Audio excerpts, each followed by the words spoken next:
एक पुष्पा मूवी आई थी, तो जिसमें क्या है श्रीशैलम की जो पहाड़ी होती है, उसी से क्या है श्रीशैलम जंगल भी वहाँ होगा, तो वहाँ पे क्या लाल चंदन का वो लोग क्या करते थे, व्यापार करते थे।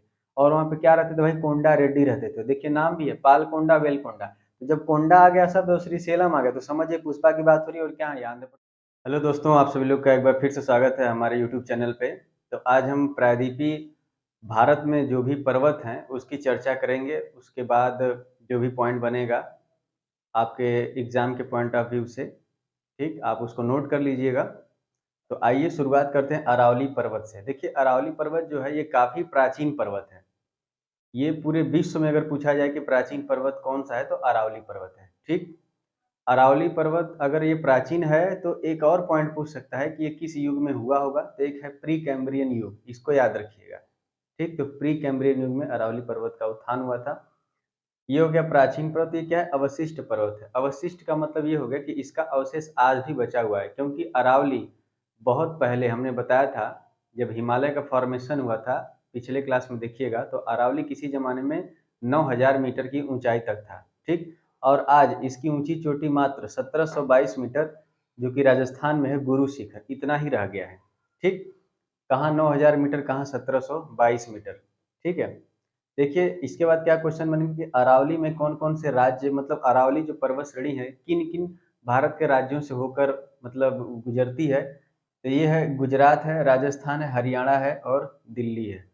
मतलब ये कि अरावली पर्वत और गुजरात, राजस्थान, हरियाणा, दिल्ली, ठीक, इतने सारे राज्यों में है। ठीक है, उसके बाद हमारा चर्चा होगा विंध्यन पर्वत पे। विंध्यन पर्वत क्या है, एक कगार पर्वत है। कगार का मतलब होता है इस्कारपमेंट। जैसे अगर एक साइड का भाग अगर धंस जाता है तो उसको कगार बोलते हैं। जैसे मान लीजिए कि ये है हमारा इस तरह से, जैसे मान लीजिए हमारा ये पर्वत है, मतलब ठीक, ये है विंध्यन। अब विंध्यन के जैसे एक साइड जमीन का, जैसे मान लीजिए नीचे प्रेशर कम होने से ये नीचे अगर धंस गया, ठीक, तो ये क्या एक साइड कगार बन गया, है कि नहीं। तो इस प्रकार से क्या ये कगार हो गया है। तो बहुत ज़्यादा इसमें दिमाग लगाने की जरूरत नहीं है। और देखिए ये क्या भारत को दो भागों में बांटता है। विंध्यन पर्वत है जो भारत को दो भागों में बांटता है। कैसे बांटता है, क्योंकि देखिए ये जो इसके राज्य हैं, गुजरात है, मध्य प्रदेश है, उत्तर प्रदेश है, छत्तीसगढ़ है और बिहार। आप देख रहे हैं कि गुजरात मतलब पश्चिम में गुजरात से लेके, ठीक, उसके बाद आपका देखिए मध्य प्रदेश भी, जो बीच का भारत का स्टेट आ गया, उत्तर प्रदेश भी हो गया, छत्तीसगढ़ भी हो गया और बिहार भी हो गया। तो आप देख रहे हैं लगभग ये, मतलब नॉर्थ ईस्ट को छोड़ दिया जाए तो लगभग ये प्रायद्वीपीय भारत को दो दो भागों में बांट दिया जो भारत है। एक हो गया उत्तर भारत और दूसरा क्या हो गया दक्षिण भारत में। ठीक, और यहाँ पे एक पॉइंट और बनेगा कि लाल बलुआ पत्थर पाए जाते हैं। उसके बाद आते हैं सतपुड़ा पर्वत में। देखिए सतपुड़ा पर्वत है, पहले से मैंने लिख दिया है कि ये क्या है, गुजरात है, महाराष्ट्र, मध्य प्रदेश और छत्तीसगढ़। कितने राज्यों में सतपुड़ा पर्वत का विस्तार है, तो गुजरात, महाराष्ट्र, मध्य प्रदेश, छत्तीसगढ़ लिख लीजिएगा। इसकी जो सबसे ऊंची चोटी है वह धूपगढ़ है, 1350 मीटर, मध्य प्रदेश में है। ठीक है, और आपका मध्य प्रदेश और छत्तीसगढ़ के ही बॉर्डर पे क्या है, मैकाल पर्वत है, और उसी पे क्या है, अमरकंटक की मतलब पहाड़ या पठार आप कह सकते हैं। वैसे अमरकंटक का पठार ही है। और वहां से तीन नदियों का क्या है, उद्गम होता है, सोन नदी, नर्मदा नदी और महानदी। अमरकंटक का जो पठार है वहां से सोन नदी और नर्मदा नदी ये तो एग्जैक्ट वहीं से निकलती है, लेकिन ये जो महानदी है ये छत्तीसगढ़ के करीब आते आते सिन्हावा श्रेणी है, वहां से निकलती है। लेकिन अगर सामान्यतः पूछे कि अगर महानदी भी कहाँ से निकलेगी, तो आप सीधा रखिएगा अमरकंटक के पठार से निकलेगी। तो इसकी ऊंची चोटी क्या है, धूपगढ़, ये हो गया क्लियर। ये क्या है, अवरोधक पर्वत है, ब्लॉक माउंटेन है। ठीक, जिस तरह से विंध्यन क्या है, कगार पर्वत है, उसी प्रकार से ये क्या है, ब्लॉक माउंटेन है। ठीक है, और हमने आपको बताया कि मैकाल पर्वत वही क्या है, अमरकंटक का पठार है, और इसी अमरकंटक के पठार से तीन नदियों का उद्गम होता है। और तीन नदी आप लोग जान गए कि कौन कौन सी है। सोनम वाला ट्रिक है, सोनम, सोन नदी, नर्मदा नदी और महानदी। ठीक है, उसके बाद आते हैं पश्चिमी घाट। पश्चिमी घाट क्या है कि जो हमारा गुजरात में है ना, गुजरात स्टेट में जो ताप्ती रिवर है उसके और कन्याकुमारी जो साउथ में, उसके बीच में क्या है, ये पूरा पश्चिमी घाट है, जो कि लगभग 1600 किलोमीटर लंबा है। ठीक है, अब देखिए पश्चिमी घाट भी क्या है, कगार पर्वत है। और देखिए पश्चिमी घाट के उत्तरी भाग को सह्याद्री कहते हैं। ठीक है, स्पेशली आप लोग जानते हैं कि पश्चिमी घाट को ही सह्याद्री कहते नहीं, कि ऐसा नहीं है। पश्चिमी घाट के उत्तरी भाग को अभी मैं डायग्राम से क्लियर कर दूंगा। देखिए सह्याद्री के कौन कौन से राज्य है उसको देखिए, तो सह्याद्री में चार राज्य हैं, गुजरात, महाराष्ट्र, गोवा और कर्नाटक। ऊपर से गुजरात, महाराष्ट्र, गोवा, कर्नाटक, जो 4 राज्य हैं इसी में सह्याद्री आते हैं। स्पेशली गुजरात में भी कभी-कभी सह्याद्री नहीं देता। महाराष्ट्र, गोवा, कर्नाटक इन्हीं तीनों में क्या है, लोग कहते हैं कि ये सह्याद्री पर्वत है। अब देखिए सह्याद्री में अगर सिर्फ सह्याद्री की बात करें तो सबसे ऊँची चोटी है कालसुवई जो कि महाराष्ट्र में है। हालाँकि इसका जो मीटर 1646 मीटर है, ये हो जाएगा 1646 मीटर इसकी क्या है, ऊँचाई है, ठीक? ये एग्जाम में नहीं पूछेगा। हाँ, लेकिन पश्चिमी घाट का जो ऊंची चोटी है ये अनाईमुड़ी है जो कि 2695 मीटर है, ये पूछेगा एग्जाम में। तो सह्याद्री के राज्य हैं गुजरात, महाराष्ट्र, गोवा, कर्नाटक। पश्चिमी घाट के कौन कौन से राज्य होंगे, तो 2 राज्य बढ़ा लीजिएगा। सह्याद्री के 4 याद करिए, गुजरात, महाराष्ट्र, गोवा, कर्नाटक। देखिए सह्याद्री के 2 और बढ़ा दीजिए, तमिलनाडु और केरल। तो केरल में क्या है, अनाईमुड़ी है जो कि अन्नामलाई की पहाड़ी पर है।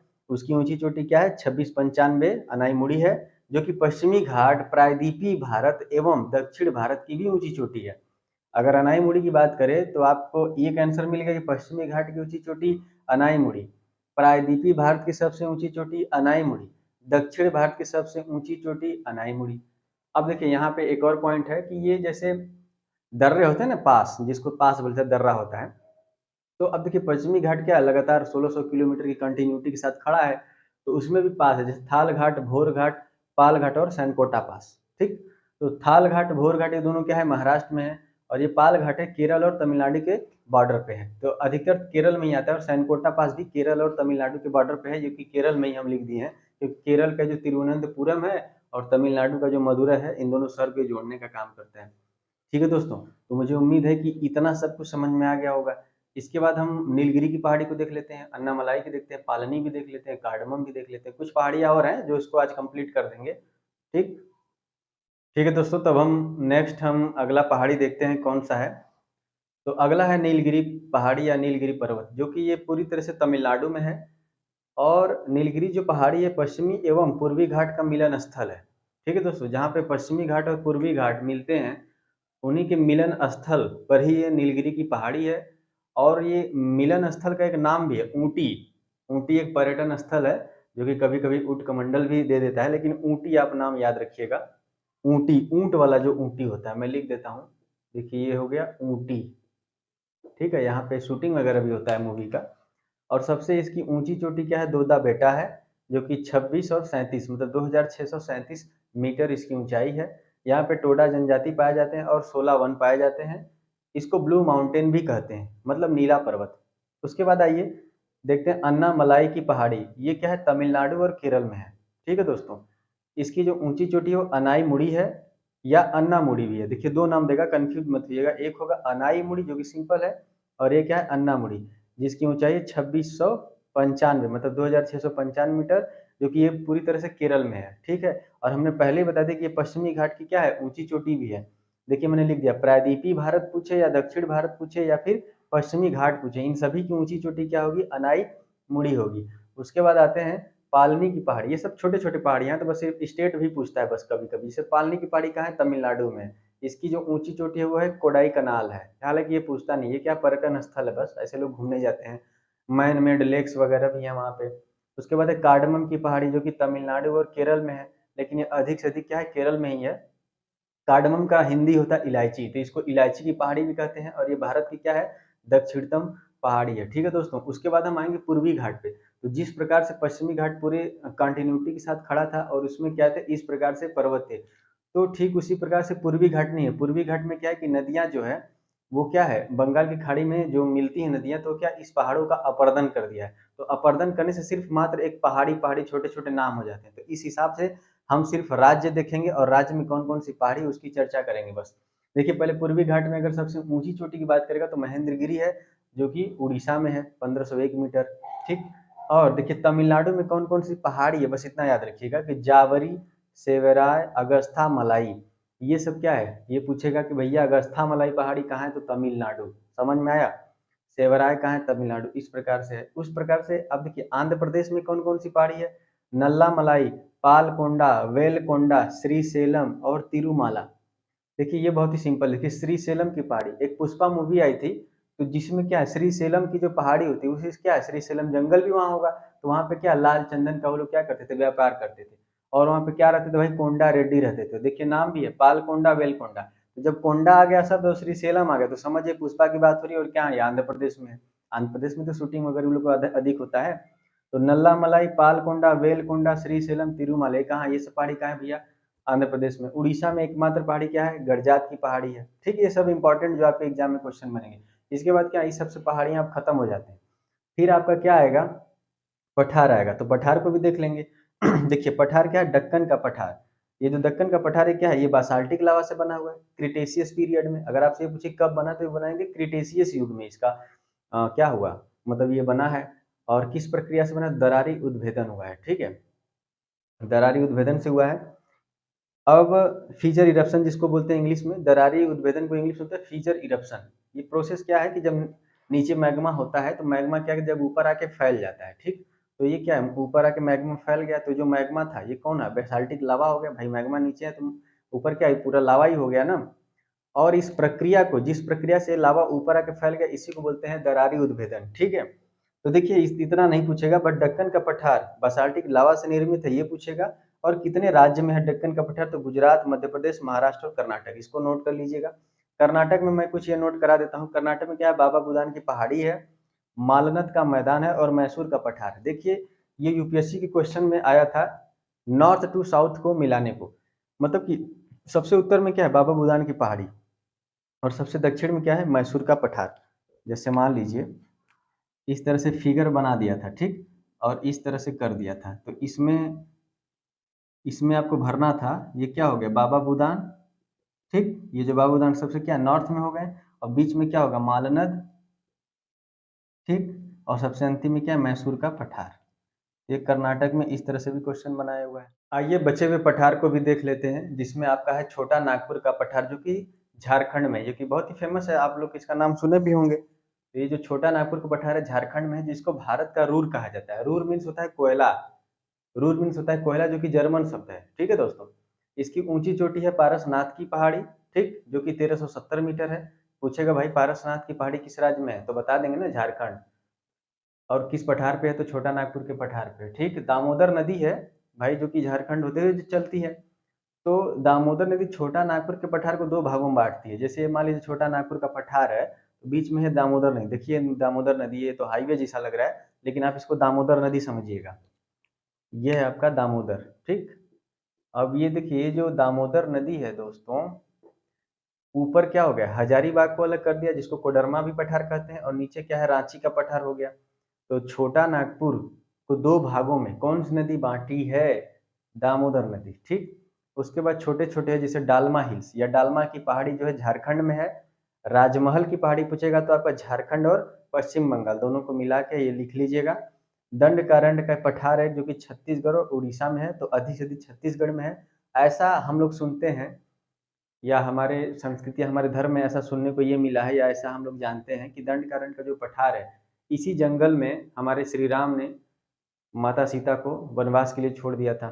ठीक है, उसके बाद है तेलंगाना का पठार। तेलंगाना का पठार बहुत ही सिंपल है, किस राज्य में होगा भाई, बताओ सब लोग, तेलंगाना का पठार किस राज्य में होगा, कमेंट करके बता देना है। तो बहुत सिंपल है, तेलंगाना में होगा, क्या कमेंट करोगे। अब देखो डालमा हिल्स जो है ना, ये डालमा की जो पहाड़ी है, it is only hills of India where the proof of volcanic activities are found. इसमें क्या है भाई कि ये जो डालमा की पहाड़ी है, वहाँ पे वल्केनिक एक्टिविटीज मतलब होता है ना, ज्वालामुखी का जो क्रिया होती है, उसका क्या है कि वहाँ पाया गया कि यहाँ हो सकता है भविष्य में क्या है, यहाँ पे ज्वालामुखी ज्वालामुखी भी निकल सकता है। इस प्रकार से जितने भी भारत के बहुत ही जो इम्पोर्टेंट महत्वपूर्ण पठार थे और प्रायद्वीपीय भारत के जो भी पर्वत थे, ये हमने आपको पढ़ा दिया। अब एक बार आइए थोड़ा डायग्राम से समझते हैं कि भाई हम जो जो पढ़े वो क्या हमारे पल्ले पढ़ा कि नहीं। जैसे मान लीजिए ये आपका हो गया भारत, ठीक है दोस्तों, ऐसे आप भारत को बना लीजिए। अब आप देखिए हमने शुरू में क्या पढ़ा था, अरावली पर्वत। तो अरावली पर्वत का आप सभी लोग ने राज्य राज्य आप याद करिए, कहाँ, गुजरात होते हुए गया, है ना, राजस्थान होते हुए, हरियाणा होते हुए, फिर कहाँ गया, दिल्ली। ये लिख लीजिए, आपका क्या हो गया, अरावली हो गया। ठीक, उसके बाद हमने पढ़ा था विंध्यन। विंध्यन में क्या है, गुजरात। गुजरात होते हुए, मध्य प्रदेश होते हुए, ठीक, फिर क्या, उत्तर प्रदेश होते हुए, छत्तीसगढ़ होते हुए, फिर बिहार तक पहुंचा। देख रहे हैं विंध्यन, ये क्या है, विंध्यन है। विंध्यन हमने बताया था कि भारत को दो भागों में बांटता है, लगभग देखिए भारत को आधा कर दिया ये। इधर हो गया उत्तर भारत और नीचे क्या हो गया पूरा दक्षिण भारत हो गया। उसके बाद आपका क्या था, सतपुड़ा था, ये हो गया सतपुड़ा। भाई सतपुड़ा का अब कौन कौन सा राज्य है भाई, आपका ये हो गया गुजरात हो गया, मध्य प्रदेश हो गया, है ना, छत्तीसगढ़ हो गया, थोड़ा बहुत महाराष्ट्र भी हो गया। तो ये हो गया आपका सतपुड़ा। ठीक, सतपुड़ा के बाद देखिए अजंता, ये जो अजंता के जो पर्वत पठार होते हैं अजंता, ये भी कहाँ है, महाराष्ट्र में आएगा। अब देखिए विंध्यन और सतपुड़ा के बीच भ्रंश है, इससे कौन सी नदी जाती है, नर्मदा नदी। सतपुड़ा और अजंता के बीच में जो भ्रंश है इससे ताप्ती नदी जाती है, तो ये कौन सी नदी है, ताप्ती नदी। और ताप्ती नदी से ही शुरुआत हो रहा है, देखिए क्या शुरू हो गया भाई, पश्चिमी घाट। क्या शुरू हुआ, आपके सामने कौन सा घाट बन गया, पश्चिमी घाट, जो कि कहाँ तक है, लास्ट में कन्याकुमारी तक है। तो आपने देखा कि ताप्ती नदी, ये हो गया ताप्ती और ये हो गया आपका कन्या। तो ताप्ती नदी और कन्याकुमारी के बीच में हमारा क्या है, पश्चिमी घाट, जो कि लगातार कंटिन्यूटी के साथ खड़ा है, जिसमें आपने देखा था ना, थाल घाट हो गया, भोर घाट हो गया, पाल घाट हो गया, सैनकोटा पास हो गया, है ना, ये सब क्या थे आपके इसमें दर्रे थे। ठीक, अब पश्चिमी घाट में हमने ये देखा था सह्याद्री के बारे में। देखिए इधर से देखिए ये कौन सा राज्य हो गया, इधर गुजरात हो गया ना, गुजरात बाद क्या मान लीजिए महाराष्ट्र हो गया, ये क्या हो गया, गोवा हो गया, ये मान लीजिए इस तरह से यहाँ कर लीजिए कर्नाटक हो गया। तो हमने जो चार राज्य आपको बताए थे इसी को क्या बोलते हैं, सह्याद्री बोलते हैं, याद आ रहा है। ये पूरे पश्चिमी घाट में उत्तरी भाग को ही सह्याद्री कहा जाता है, इसका आप ध्यान रखिएगा। और पूरे पश्चिमी घाट का हमने सबसे ऊंची चोटी बताया था केरल में क्या है, अनाईमुड़ी है। तो केरल में क्या भैया, अनाईमुड़ी है, यहाँ पे लिख लीजिए। देखिए आपके सामने सारा फिगर है। ठीक, तो आपके पश्चिमी घाट क्लियर हो गया। उसके बाद हमने पढ़ा था नीलगिरी। तो नीलगिरी कहाँ, नीलगिरी में हमने ये भी बताया था कि ये पश्चिमी घाट एवं पूर्वी घाट का मिलन स्थल है। जैसे मान लीजिए इसको मैं मिटा देता हूँ अनाईमुड़ी को, थोड़ा सा इस तरह से पश्चिमी घाट का स्ट्रक्चर है, ठीक इस तरह से। देखिए यहाँ पे क्या एक पूर्वी घाट है ना, पूर्वी घाट की कुछ पहाड़ियाँ इस तरह से, हमने बोला था एक पूर्वी घाट की पहाड़ियाँ कटी पटी हैं, बीच में क्या नदियाँ क्या है उनका अपर्दन कर दिए हैं। ठीक, तो इस तरह से जो है पहाड़ियाँ कटी फटी हैं और ये क्या एक सिध में लगातार है। तो देखिए जो मिलन स्थल है पूर्वी घाट और पश्चिमी घाट, इधर देखिए ये सर, इधर भैया क्या होगा पश्चिम, तो इसीलिए इसका क्या नाम है भैया, पश्चिमी घाट हो गया। ठीक, और इधर क्या हो गया, पूर्वी घाट हो गया। तो पश्चिमी घाट और पूर्वी घाट का मिलन स्थल क्या है, हमने बताया था नीलगिरी पहाड़ी है ना, जहाँ पे कौन सा जगह था, ऊटी। देख लीजिएगा वीडियो में पीछे करके, ऊटी या उटक मंडल एक जगह है जहाँ पे लोग टूरिस्टर लोग घूमने जाते हैं। ठीक, फिर उसके बाद हमने पालनी हिल्स को पढ़ा था, पालनी की पहाड़ी। फिर क्या हमने कार्डमम की पहाड़ी, तो कार्डमम की पहाड़ी मान लीजिए यहाँ रख लीजिए, सबसे दक्षिण में कार्डमम की पहाड़ी हो गई। ठीक, कार्डमम की पहाड़ी भाई कहाँ है, तो केरल में लिख लीजिए। ये पॉइंट क्लियर हो गया। उसके बाद हमने पूर्वी घाट की तरफ देखा।